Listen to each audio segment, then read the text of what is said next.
우리는 지난주에 애굽의 심장부로 나아간 모세와 아론의 그런 영적 전투에 대해서 살펴보았습니다. 하나님의 말씀대로 아론이 그가 가지고 있는 지팡이를 바로와 그 신하들에게 던졌을 때에 그 지팡이가 뱀으로 변했습니다.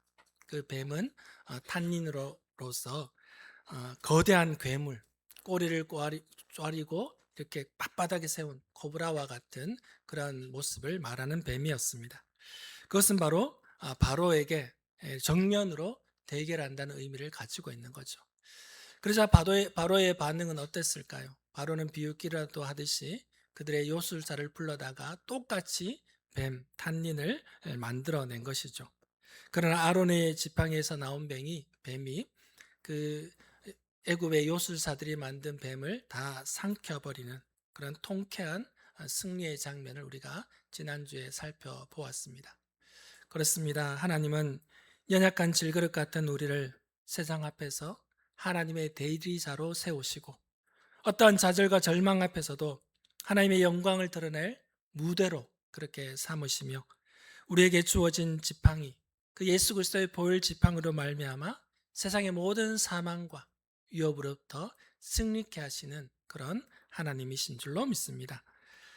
오늘부터 우리는 성경에서 유명한 사건 중에 하나라고 할 수 있는 애굽에서 하나님이 내린 10가지 재앙에 대해서 한번 살펴보고자 합니다. 대부분의 성도들은 이 10가지 재앙, 애굽에게 내린 이 10가지 재앙을 말 안 듣는 바로나 또 애굽 백성들을 혼내주기 위한 그러한 자연재해 정도로 그렇게 생각을 하는 분들이 있습니다. 그러나 그렇지 않죠. 바로 출애굽기에 나타난 이 10가지 재앙은 단순한 그들을 징벌하기 위한 그런 재앙이 아니고 또 하나님의 기적을 보이기 위한 그런 모습도 아닙니다. 이것은 바로 당시 세계 최고를 자랑하던 그런 애굽 나라에 그들이 섬기던 우상들, 그런 이방 신상들과 우주의 창조주이신 하나님 사이에 거대한 바로 영적 전쟁을 의미하는 것입니다. 하나님은 애굽 사람들이 이 10가지 재앙을 통해서 그들이 섬기는 신들이 가짜라는 사실을 알고 오직 여호와 하나님만이 참된 신이라는 사실을 하나님이 선포하기 위해서 그 땅 가운데 그들에게 10가지 재앙을 내린 것입니다. 오늘 우리는 그 첫 번째 재앙과 두 번째 재앙을 살펴보고자 합니다. 첫 번째 재앙은 우리의 피해 재앙으로 알고 있고 또 두 번째 재앙은 개구리떼의 재앙으로 알고 있습니다. 그래서 이 재앙을 통해서 우리가 의지하고 있는 그런 생명줄이라고 여기던 모든 것이 허망한 것임을 깨닫고 오직 참 생명이신 주님께로 돌이키는 그런 시간이 되기를 주님의 이름으로 축원합니다. 첫 번째로 세상의 생명줄, 우리가 세상의 생명줄로 여기던 것이 결국은 죽음으로 변한다는 사실을 우리는 기억해야 할 것입니다. 모세는 아침 일찍 나일강으로 나오는 그런 바로를 찾아가게 됩니다. 본문 7장 14절과 15절 상반절을 보면 여호와께서 모세에게 이르시되 바로의 마음이 완강하여 백성 보내기를 거절하는도다. 아침에 너는 바로에게로 가라. 보라 그가 물 있는 곳으로 나오리니. 바로가 왜 아침 일찍 물 있는 곳, 그 나일강으로 나가게 되었을까요? 그저 아침 일찍 산책을 하기 위해서 그 물 있는 곳으로 나아갔을까요? 그것은 아닙니다. 애굽인들은 애굽인들에게 이 나일강은 단순한 강이 아니었습니다. 1년에 한 번씩 홍수로 인해서 그 강이 범람할 때 그 범람을 통해서 비옥한 영양분을 그들의 토양에 공급해 주게 되고 그로 인해서 그들의 경제와 농업의 생명줄이 바로 나일강이었던 것입니다. 나일강을 통해서 그들이 농사를 짓게 되고 풍성한 수확을 할 수 있게 되었기 때문에 이 나일강은 그들에게는 바로 생명줄이었던 것이죠. 그래서 그들은 하피라는 이름의 신으로 나일강을 숭배를 했습니다. 애굽의 풍요와 생명을 준다라고 그렇게 여겼기 때문이죠. 그래서 바로 왕은 아침 일찍 나일강에 나온 것은 이 하피 신에게 제사를 드리기 위해서 그렇게 나왔던 것입니다. 바로 그 우상 숭배의 현장, 애굽인들이 자신들의 생명줄이라고 믿고 있는 그 나일강 한복판으로 하나님은 모세를 보내셨던 것입니다. 그리고는 17절에 이렇게 선언하시죠. 여호와가 이같이 이르노니 네가 이로 말미암아 나를 여호와인 줄 알리라. 볼지어다 내가 내 손의 지팡이로 나일강을 치면 그것이 피로 변하고. 모세가 하나님의 명령을 받아서 이 지팡이로 나일강을 치게 되자 그 맑고 유유하게 흐르던 그 나일강이 순식간에 붉은 피로 변화되게 됩니다. 강물만 붉게 변화되게 된 것이 아니죠. 21절을 보면 나일강에 물고기가 죽고 그 물에서는 악취가 나니 애굽 사람들이 나일강 물을 마시지 못하며 라고 되어 있습니다. 그 나일강이 피로 변하게 되자 그 물에서는 더 이상 물고기가 살 수 없고, 그러자 그 강은 오히려 악취를 풍기게 된 것이죠. 그래서 그들은 아무도 이 나일강에 흐르는 물을 마시지 못하게 되었다는 것입니다.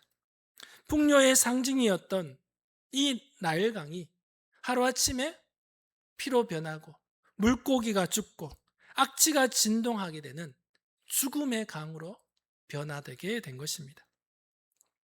이 첫 번째 재앙이 던지는 영적 메시지는 과연 무엇일까요? 그것은 바로 하나님을 떠나면, 하나님을 떠난 생명줄로 여기던 것이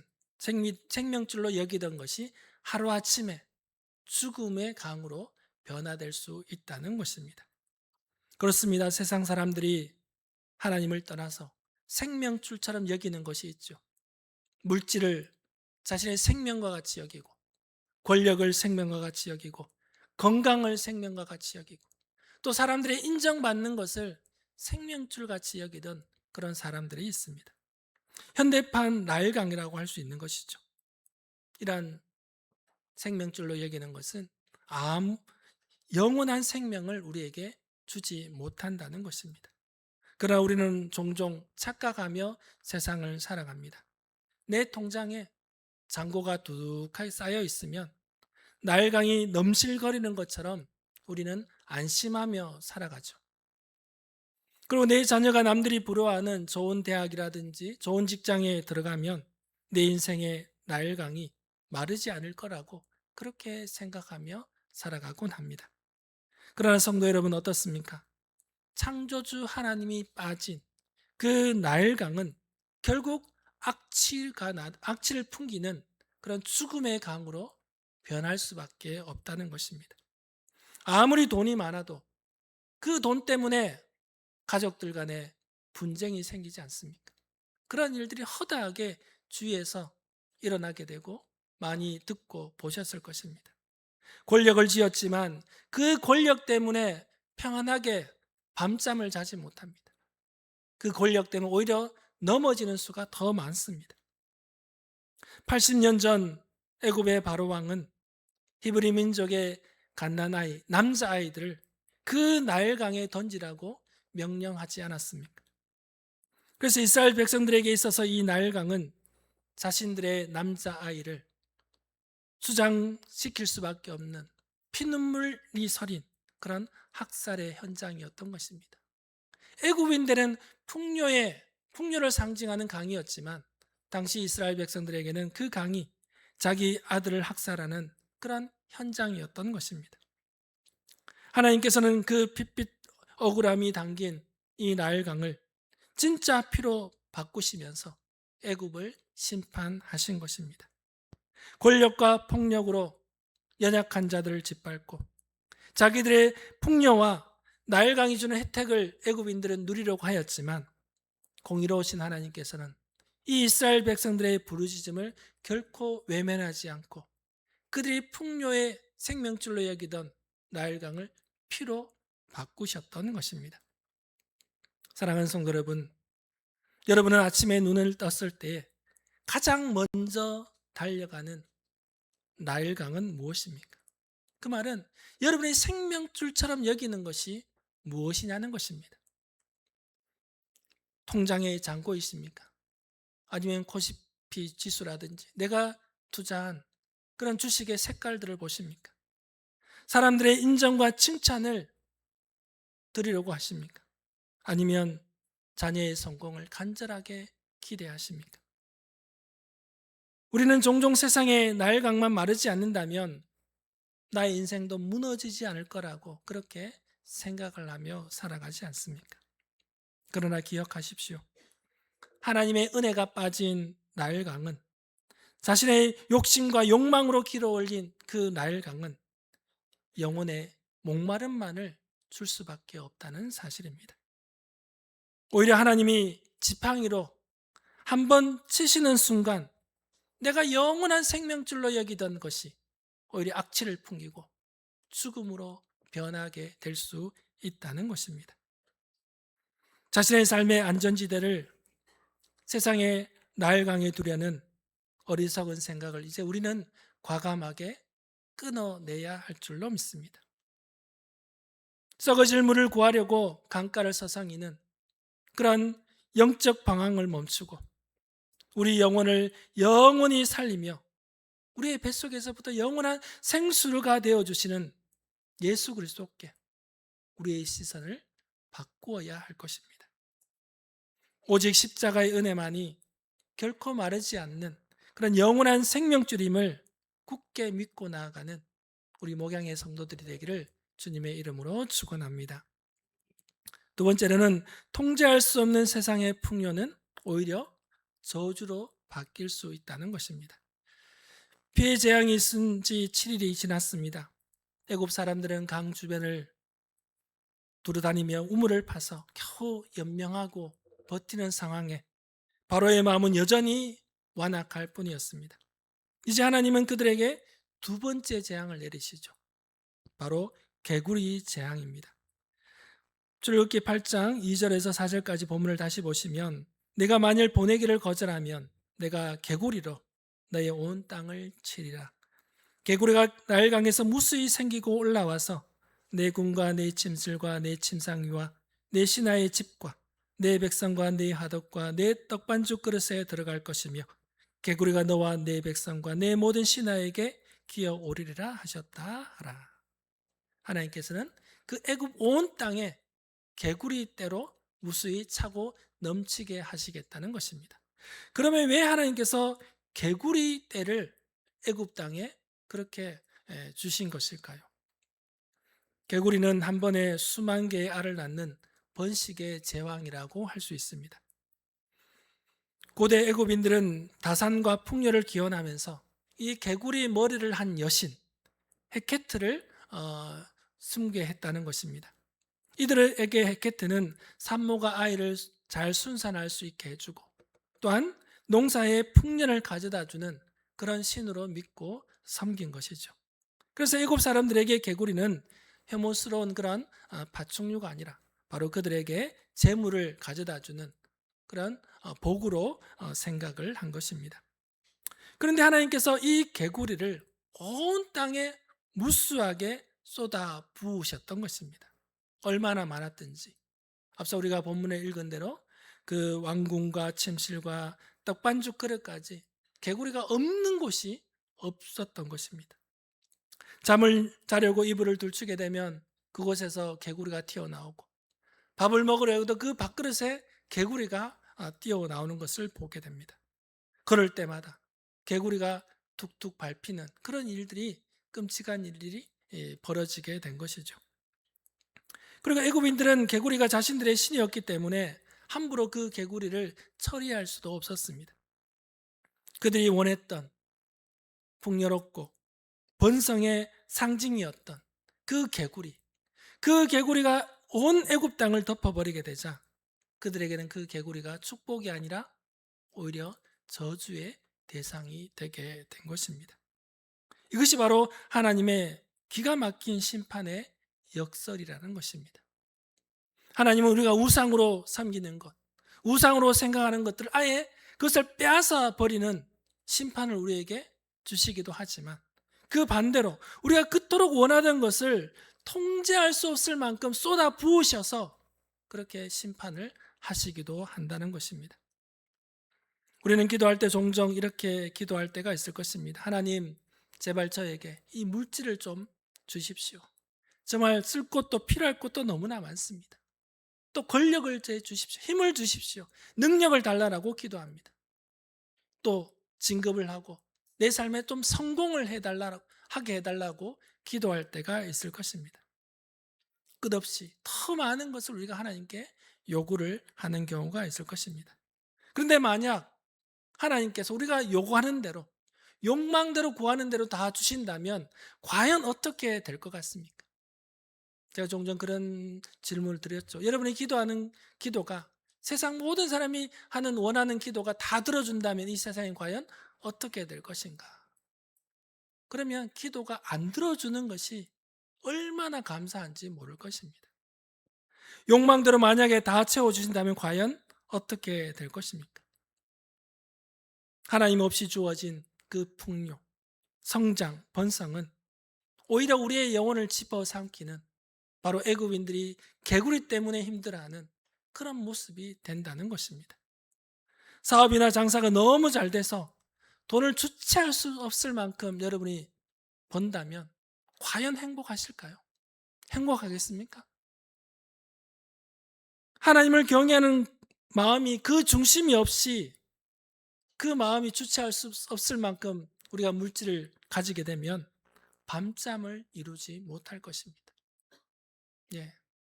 여러분 주머니에 지금 1억을 넣고 이 예배당을 나간다고 생각해 보십시오. 여러분 불안해서 제대로 집에 못 가실 겁니다. 똑같습니다.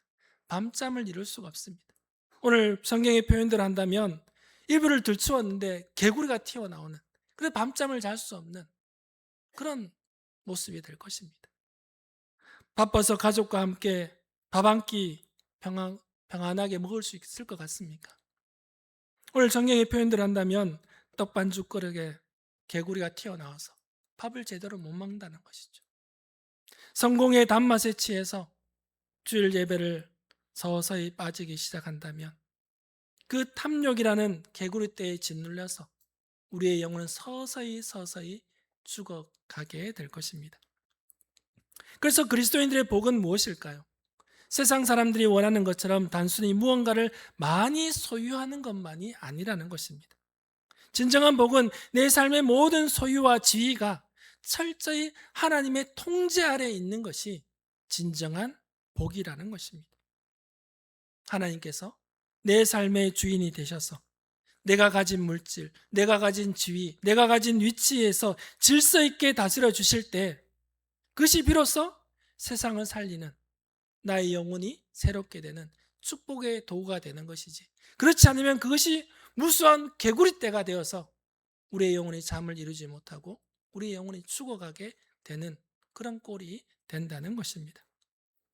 욕망과 욕심으로 긁어모으려 했던 세상의 허망한 풍요로움을 이제 십자가 앞에 다 내려놓고 일용할 양식에 감사하며 주님의 다스림에 감사하는 삶을 살아가는 우리 목양의 성도들이 되기를 주님의 이름으로 축원합니다.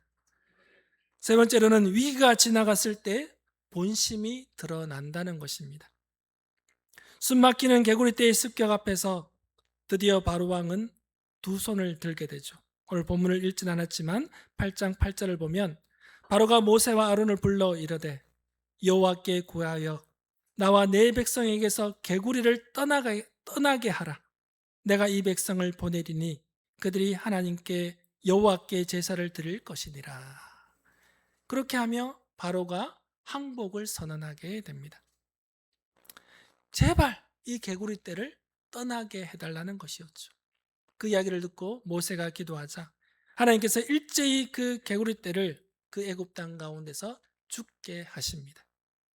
그런데 이 상황이 개구리떼가 다 죽게 되자, 상황이 바뀌게 되자 바로의 태도가 어떡할까요? 보내주겠다고 했는데 돌변해서 보내주지 않습니다. 그리고는 15절 말씀에 우리가 읽은 본문으로 15절 말씀 우리 함께 읽어보실까요? 바로가 어떻게 돌변했을지 15절 말씀을 함께 읽겠습니다. 그러나 바로가 숨을 쉴 수 있게 됨을 보았을 때에 그의 마음을 완강하게 하여 그들의 말을 듣지 아니하였으니 여호와께서 말씀하신 것과 같더라. 결국 개구리떼를 다 죽게 하자 바로의 마음이 돌변하게 된 것이죠. 그래서 보내주겠다고 했는데 보내주지 않는 것입니다. 그런데 여기서 우리가 보아야 할 단어는 바로가 숨을 쉴 수 있게 되었음을 보았을 때, 히브리어로는 르바하입니다. 이 르바하는 넓어지다, 여유가 생기다, 살만해지다라는 그런 뜻을 가진 단어입니다. 개구리떼가 죽고 악취가 났지만 이제 개구리떼가 없어서 발편하게 좀 잠을 자고 뭔가 숨을 쉴게 되었을 때에 바로의 마음이 다시 예전처럼 완강하게 되었다는 것입니다.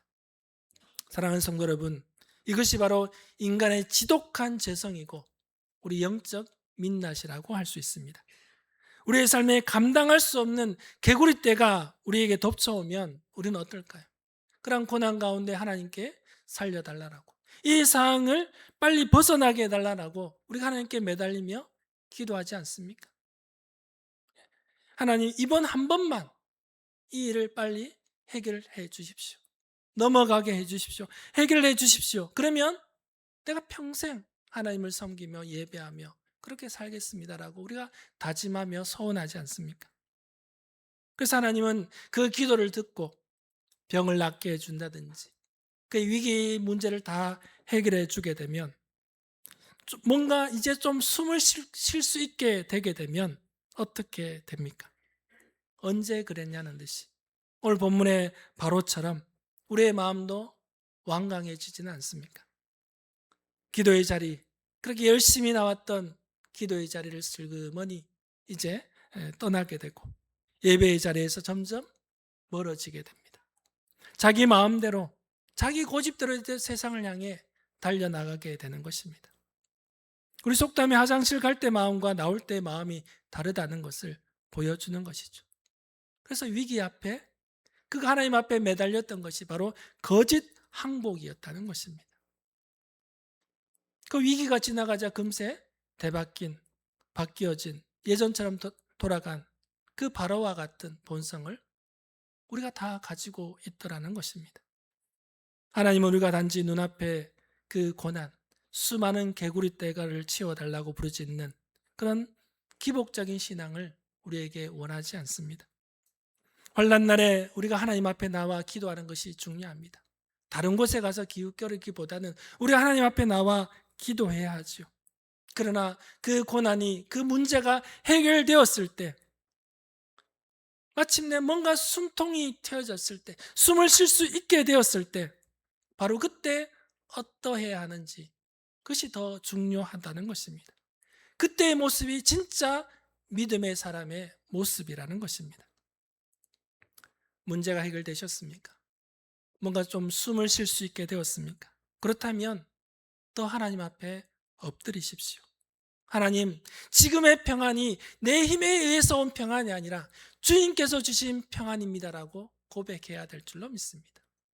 주님께서 주신 평안이기 때문에 언제 또 변할지 모르는 것이죠. 우리의 상황에 따라서. 그래서 위기 때보다 평안할 때에 더욱더 주님을 단단하게 붙들어 사는 사람이 바로 영적 고수인 사람입니다. 사랑하는 목양의 성도 여러분, 오늘 우리는 말씀의 거울 앞에 자신의 적나라한 그런 영적 민낯을 한번 비추어 보십시오. 우리 안에는 여전히 하나님 앞에서 목을 꼿꼿이 세우고 있던 바로 왕과 같은 그런 본성이 우리 안에 자리 잡고 있지 않습니까? 그래서 우리는 자신의 손에 쥐어진 세상의 날 강물이 생명수인 줄 착각하며 탐욕스럽게 마시고 있지는 않는지 한번 자신을 돌아보십시오. 또한 내 집과 침상에 차고 넘치도록 쌓아둔 세상의 개구리떼를 축복이라고 여기면서 마치 하나님 없어도 내 힘으로 살아갈 수 있는 것처럼 교만하게 행하고 있는 것은 아닌지 자신을 한번 말씀에 비추어 보기를 원합니다. 그리고 더 부끄러운 일은 우리의 얄팍한 신앙입니다. 고난 때문에 숨이 턱턱 막힐 때에는 정말 주님 앞에 나와 눈물로 부르짖어 기도하다가도 문제가 조금만 해결되면, 이제 좀 숨 쉴만해지면 언제 그랬냐는 듯이 다시금 세상으로 달려가는 그런 모습을 내가 하고 있는 것은 아닌지 말씀 앞에 자신을 비추어 볼 수 있는 저와 여러분이 되기를 축원합니다. 그래서 우리는 돌이켜야 할 것입니다. 이 위선적이고 얄팍한 기복신앙을 십자가 앞에 철저히 내려놓고 깨뜨려야 할 줄로 믿습니다. 내 삶을 통제불능으로 만든 그런 헛된 세상의 풍요를 축복이라고 여기는 그 어리석음을 이제는 가슴을 치며 하나님 앞에 회개해야 할 것입니다. 악진하는 나일강의 피를 생명줄로 착각하며 헛된 목마름에 허덕이던 우리의 완악한 마음을 주님 앞에 찢을 수 있는 그런 저와 여러분이 되어야 될 줄로 믿습니다. 우리를 살리는 피는 세상에 썩어질 피가 아니라 갈보리 십자가에서 우리를 위해서 흘리신 예수 그리스도의 거룩한 보혈이 바로 진짜 우리를 살리는 피인 줄로 믿습니다. 그래서 오늘 이 예배의 자리가 세상의 허망한 생명줄을 미련 없이 끊어내고 내 영혼의 주인을 다시 모셔드릴 수 있는 그런 결단의 자리가 되기를 축원합니다.